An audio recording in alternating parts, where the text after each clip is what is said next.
Okay, what is a charity?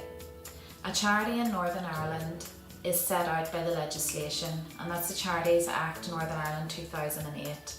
And it states that your organisation is a charity if it has exclusively charitable purposes and it is governed by the law of Northern Ireland.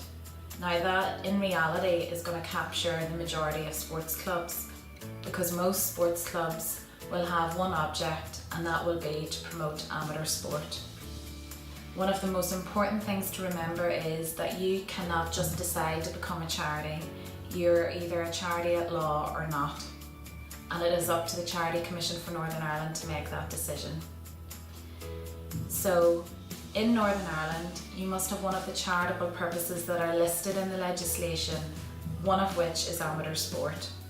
Those purposes must be for the public benefit, and those purposes are your objects, so they are what the charity is set up to achieve, and they will be on the first page of your governing document, and they should usually be at the very start.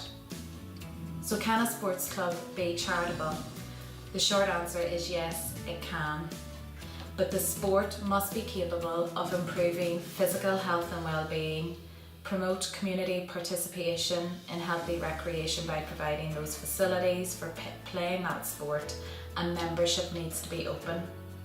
So it's that close connection between the physical exercise and the physical health that makes the provision for healthy recreation charitable. So that is the connection that you need to look for, but that's going to be easy for most clubs if they are sports clubs. You need to remember as well that benefit to mental health can also be seen as charitable. For example, playing bridge is seen as charitable in most circumstances. And in certain circumstances, restriction on membership can be justified.